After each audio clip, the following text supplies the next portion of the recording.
Bonjour à toutes et à tous. Bonjour à tous. On va peut-être démarrer pour pas prendre de retard. Oui, on va démarrer. À ce moment-là, je vais partager mon écran puisque donc merci et bonjour à tous d'être présents. Donc on va faire une après-midi grossesse et péripartum et je remercie déjà les orateurs Alexandre qui est déjà présent de participer à cette après-midi. Moi, je devrais vous abandonner un petit peu à l'avance, mais Jean Damien est présent et Oui. il restera et me supplera à ce moment-là. Voilà, et donc je vais partager mon écran pour commencer. Voilà, c'est bon, tout le monde voit bien? Ouais, mais tout en plein écran, voilà, tout à fait. Et donc, n'hésitez pas à utiliser le chat pour poser vos questions. Et donc, je me permettrai d'interrompre Mercé s'il y a un point vraiment qui mérite qu'on l'interrompe, soit on les gardera pour la fin. Ok, Donc, super. On fait comme ça. eh ben, écoute, merci beaucoup, Mercé. Et donc, tu as la parole. Merci, merci à toi.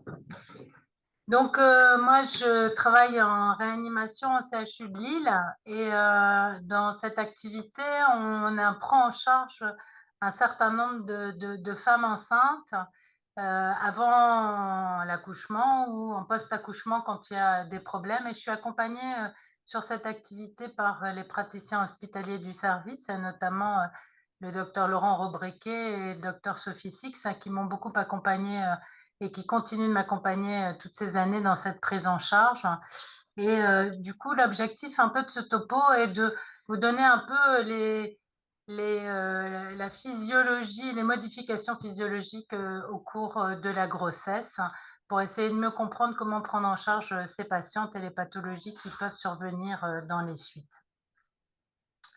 Alors, au cours de la grossesse, tous les paramètres physiologiques vont être modifiés et sont anormaux, et ces modifications vont permettre à l'adaptation de l'organisme maternel, à l'augmentation des besoins métaboliques pour maintenir et développer la croissance du fœtus. Et puis, ça va intéresser donc tous les systèmes de l'organisme. On ne reverra pas tous les systèmes de l'organisme sur ce topo, mais ceux qui sont principaux et qui nous intéressent particulièrement. Et puis, l'objectif de ces modifications, c'est de préparer aussi la mère à l'accouchement. Et toutes ces modifications, elles, euh, elles sont liées à l'imprégnation hormonale qui va survenir au cours de la grossesse. Alors, il y a d'abord l'activation des facteurs causaux, donc des modifications des systèmes maternels qui vont survenir tout au cours de la gestation. Et après la gestation, et classiquement on dit qu'après, on reste entre guillemets sur un pattern de grossesse entre 4 à 8 semaines après l'accouchement. Et c'est important parce que les pathologies peuvent survenir en postpartum et on est encore, pour une femme considérée en postpartum avec les modifications physiologiques, jusqu'à 8 semaines post-accouchement. Alors, il y a l'imprégnation hormonale, il y a l'hypermétabolisme pour permettre la croissance fœtale. Il va y avoir le développement du fœtus et puis la préparation au troisième trimestre de l'organisme à l'accouchement. Les modifications, elles sont extrêmement importantes. Elles vont être métaboliques avec l'activation du système rénine-angiotensine via l'aldostérone et puis les œstrogènes. Il va y avoir des modifications cardiovasculaires, musculo-squelettiques, respiratoires, rénales et hématologiques, et même neurologiques. On verra principalement les métaboliques cardiovasculaires et respiratoires. Alors, sur le plan des modifications métaboliques, il y a une augmentation importante de la dépense énergétique avec une augmentation du métabolisme basal de l'ordre de 15 à 30. Cette augmentation de la dépense énergétique, elle se fait à 3/4 pour le fœtus, avec le développement également utéro-placentaire. Et puis, ça va être rendu possible grâce à l'augmentation du travail cardiaque et respiratoire de la mère et l'augmentation de la VO2. Alors, il y a deux périodes qui se succèdent, hein. Tout d'abord, il y a le premier et le deuxième trimestre, hein, où la croissance fœtale est faible.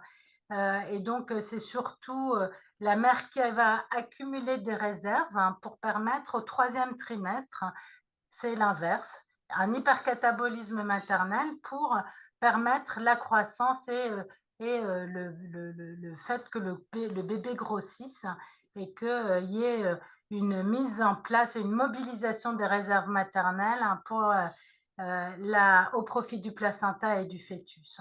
Et donc, il va y avoir une augmentation importante, hein, des besoins en oxygène pour le fœtus et pour le placenta, surtout au troisième trimestre, avec une augmentation de l'ordre de 20 à 30 de la consommation en oxygène.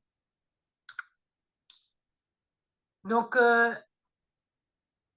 voilà pour ce qu'il en est. Les modifications hémodynamiques qui font à la suite, hein, c'est les modifications de la vasodilatation. Vasodilatation gestationnelle, hein, c'est la caractéristique essentielle de cette adaptation cardiovasculaire, avec un nadir, hein, ça débute très très précocement, hein, dès la 5e semaine, avec une vasodilatation qui atteint 40 au second trimestre de la grossesse, et qui va se normaliser en postpartum, mais souvent dans les plusieurs semaines après le postpartum, 2 à 4 semaines après le postpartum. Et donc cette vasodilatation est importante. C'est elle qui va permettre l'augmentation importante aussi du débit cardiaque, et elle permet l'adaptation à toutes les modifications pour la suite, euh, notamment sur le plan de l'augmentation du débit cardiaque. Donc, le débit cardiaque, lui, il va prendre entre 30 à 40 Donc, sur plusieurs choses, hein, une augmentation de la fréquence cardiaque qui va être de l'ordre de 15 à la fin de la grossesse, et cette augmentation est lentement progressive tout au cours de la grossesse. Il va y avoir une augmentation du volume d'éjection systolique, hein, de l'ordre de 35 et cette volume d'éjection systolique, ça s'accompagne également d'une augmentation de la volémie qui est très importante, et qui va apparaître surtout au troisième trimestre, hein, même si cette augmentation du débit cardiaque est très précoce, pareil que la vasodilatation, dès la 5e semaine d'aménorrhée, et elle va être maximum à partir de la 24e semaine d'aménorrhée. Et cette augmentation est accompagnée et c'est secondaire, hein, à l'action des œstrogènes. Ce qu'il faut savoir aussi, c'est que ça donne une augmentation du travail cardiaque, une augmentation de la consommation en oxygène du travail cardiaque qui peut être problématique chez certaines patientes, et notamment quand il y a une augmentation de l'âge, et puis chez certaines patientes qui ont des antécédents cardiaques.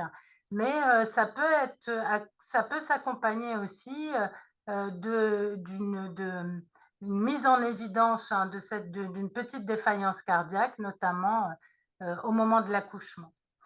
Et puis, c'est plus 15% pour les grossesses gémellaires qui sont donc encore plus à risque de soucis hémodynamiques, hein, et cardiaques en cas de complications au cours de l'accouchement. Alors, il y a une augmentation et une modification des débits sanguins régionaux au cours de la grossesse, avec une augmentation très importante au niveau utérin, bien sûr. Cette augmentation au niveau utérin va débuter à partir, hein, du deuxième trimestre, hein, et elle est maximum au troisième trimestre, avec une augmentation de l'ordre de 17 et avec des débits de 700 à presque 1 litre ml minute au niveau utérin. Le débit sanguin rénal reste stable, mais important, 18 et vous voyez qu'il y a une augmentation au niveau de la peau aussi, et on a on a chez les femmes au troisième trimestre une augmentation de la chaleur cutanée, une vasodilatation au niveau des extrémités, notamment au niveau des mains, du fait de cette augmentation du débit sanguin aussi au niveau régional cutané.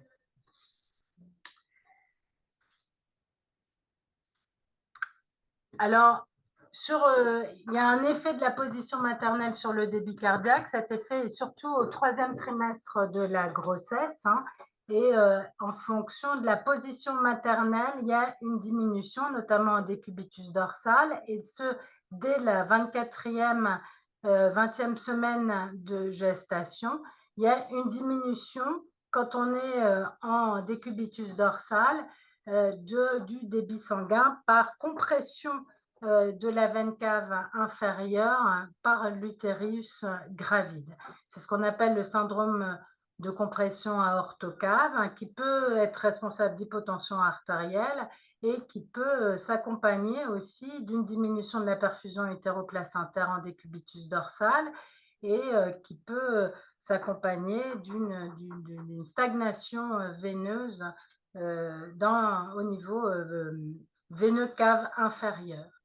La prévention de ce syndrome de compression aortocave passe par la position en décubitus latéral gauche, avec de l'ordre de 15 degrés en mettant un petit coussin.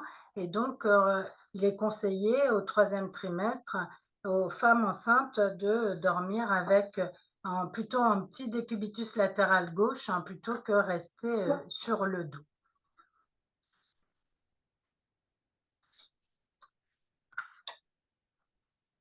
Alors, la pression artérielle, et ça on le reverra avec Alexandre, hein, la pression artérielle de la femme enceinte diminue du fait de la vasodilatation et de l'augmentation du débit cardiaque et de la diminution des résistances vasculaires systémiques, du fait des modifications du système rénine-angiotensine qui va être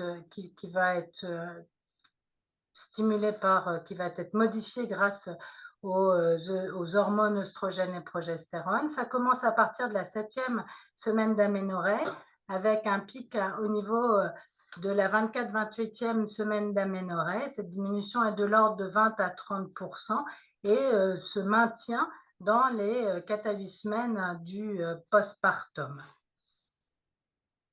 Donc, c'est une vasodilatation et donc cette vasodilatation induit une diminution principalement de la diastolique, c'est la systolodiastolique, mais cette vasodilatation induit une baisse de la diastolique également. Et elle peut être de l'ordre de 5 à 10 mm de mercure avec un nadir au second trimestre.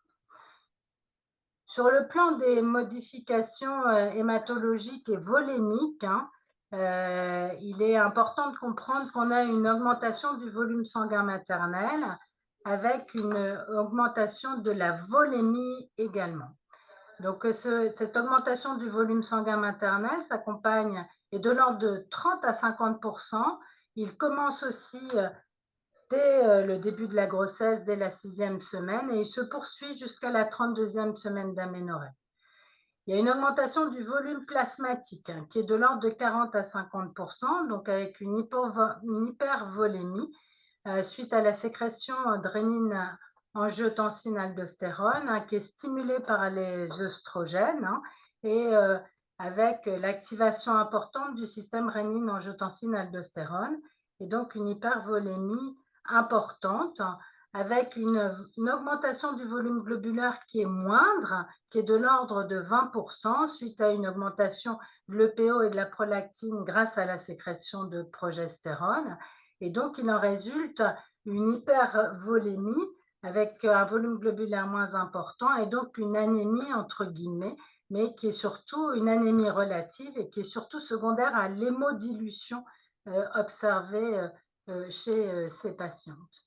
Et donc, vous voyez que le volume sanguin total augmente, mais surtout principalement au niveau en rapport avec l'augmentation du volume plasmatique.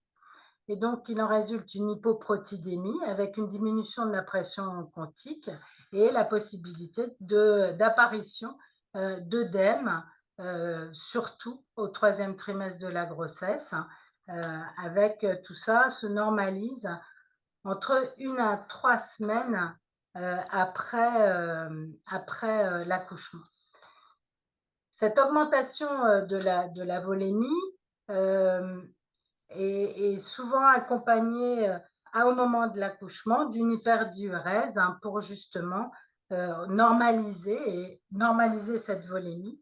Et s'il n'y a pas observation de cette hyperdiurèse, eh ben, c'est un signe de potentielles complications dans le postpartum.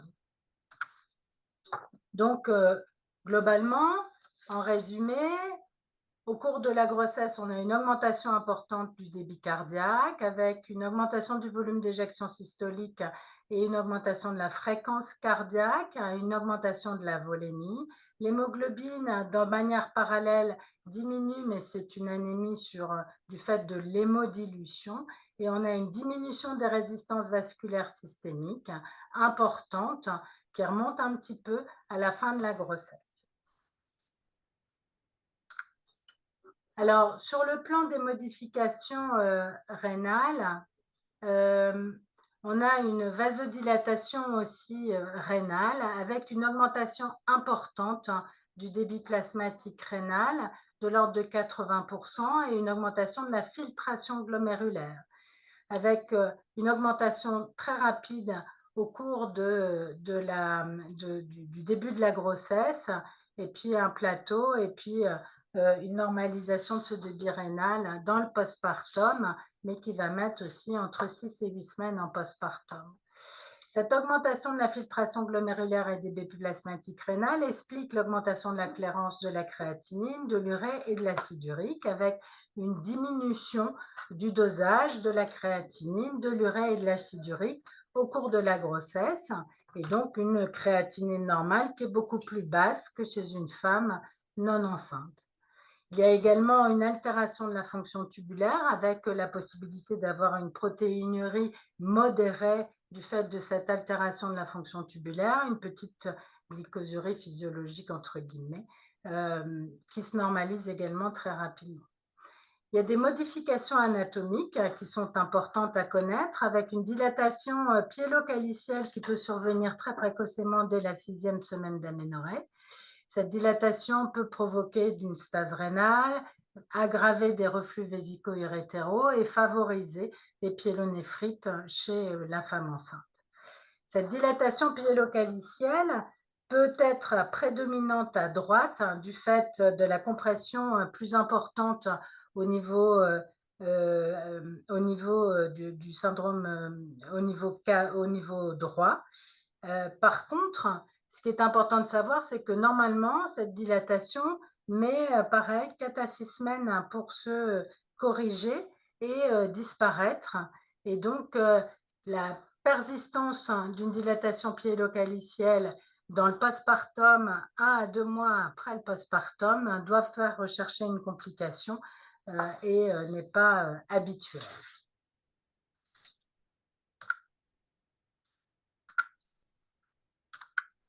Ah, ça tourne plus.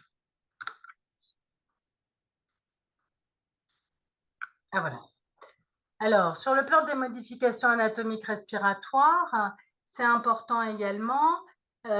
Pourquoi? Parce que les femmes enceintes sont considérées comme des patientes à intubation difficile pour plusieurs raisons. La première, c'est qu'il y a un œdème avec une hyperémie importante des voies aériennes supérieures, hein. Donc, il y a vraiment un œdème qui peut être gênant pour l'intubation, mais il y a aussi un saignement important qui peut, au contact, survenir avec un œdème laryngé qui est anatomique et histologique, hein, qu'on retrouve chez ces patientes-là et donc une attention particulière hein, quand ces patientes doivent être intubées, ventilées. Il y a des modifications aussi au niveau de la cage thoracique hein, qui surviennent entre 10 et 12 semaines d'aménorrhée, hein, donc bien avant que l'utérus ne soit déjà que l'utérus ne refoule le diaphragme. Ces anomalies se font progressivement et surviennent vraiment avant que l'utérus soit au 3e trimestre, c'est très important. Il y a une horizontalisation des côtes. Il y a un raccourcissement du thorax avec augmentation du diamètre antéro-postérieur de l'ordre de 2 à 3 cm. Et il y a un raccourcissement du thorax. Il y a un élargissement de la silhouette cardiaque à la radiographie de thorax. Et puis au 3e trimestre, il va y avoir vraiment l'augmentation de l'utérus, la distension abdominale qui va alors gêner la course diaphragmatique. Mais la modification de l'atteinte thoracique survient avant l'augmentation de la taille de l'utérus.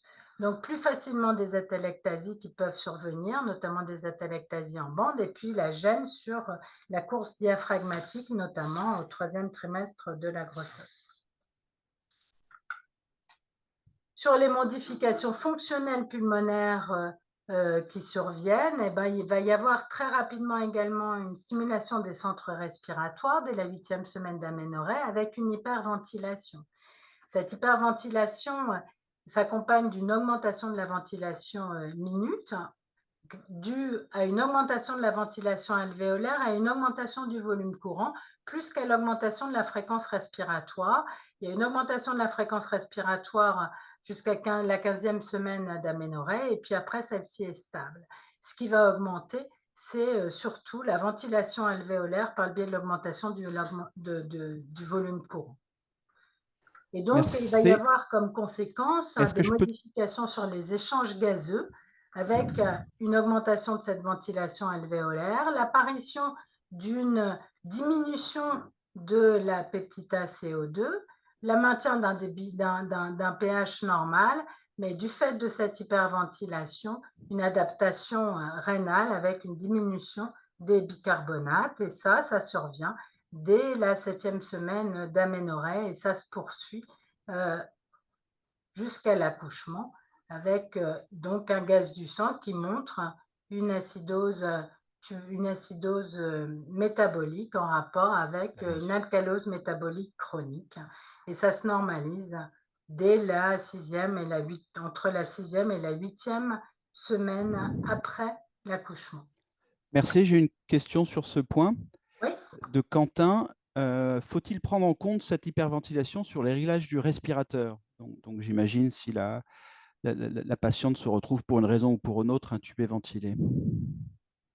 En général, on maintient un gaz du sang normal hein, pour les patientes qui sont intubées ventilées et il faut maintenir un pH normal.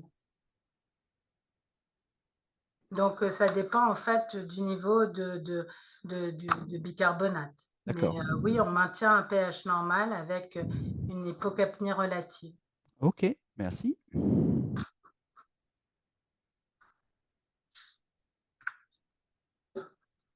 Alors, les modifications de la coagulation, elles sont importantes à connaître hein, pour les pathologies qu'on va voir à la suite. La grossesse a abouti à un état procoagulant et hypofibrinolytique. Il y a une augmentation des facteurs de la coagulation qui peut être très importante, jusqu'à 120-180%, surtout les facteurs 2, facteur 8, facteur 10. Et ça, qui survient progressivement tout au cours de la grossesse. De la même manière, il y a une diminution des inhibiteurs physiologiques. L'antithrombine 3 n'est quasiment pas modifiée au cours de la grossesse. En revanche, celle qui est fortement modifiée, c'est la protéine S. Et donc, il y a quand même une tendance à l'état procoagulant du fait de la diminution de la protéine S qui est assez importante à la fin de la grossesse, de l'ordre de 30%.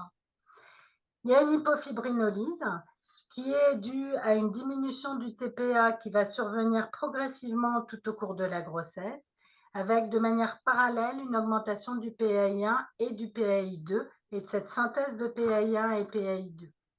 Et il y a une augmentation du facteur von Willebrand qui est maximum à la fin de la grossesse avec une diminution de la dame stress de l'ordre de 40% au 3e trimestre de la grossesse.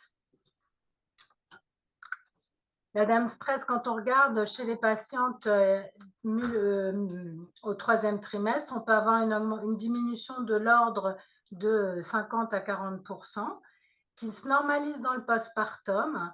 Et cette diminution est souvent plus importante chez la primipare que chez la multipare, avec diminution de synthèse et potentiellement consommation, ce qui peut expliquer peut-être qu'on puisse avoir des microangiopathies au 3e trimestre de manière plus fréquente chez les primipares. Donc voilà, on va laisser un temps aux questions. La conclusion que je peux dire, c'est que la grossesse est un état physiologique qui est modifié. Ces modifications, elles sont responsables de profonds changements anatomiques, physiologiques, en réponse aux exigences de la demande métabolique de la grossesse elle-même, pour le développement du fœtus et pour conduire la femme et l'enfant à un accouchement serein. Il y a pas mal d'implications cliniques, hein, et donc les normales chez une femme non enceinte, hein, sont modifiées chez la femme enceinte, et il est vraiment important de connaître ces modifications pour la sécurité materno-fétale et la prise en charge, hein, que ça soit de la femme enceinte ou dans le postpartum. Voilà, Merci je pense que beaucoup. j'ai Merci beaucoup. fait mon Est-ce temps. est-ce qu'il y a des questions pour Mercé Jourdain sur, donc sur cet aspect?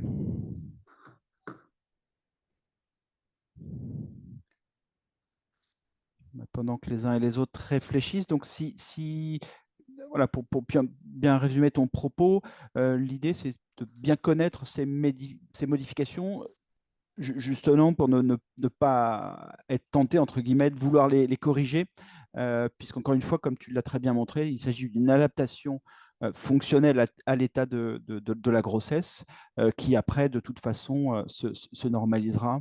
On est bien d'accord? Oui, tout à fait.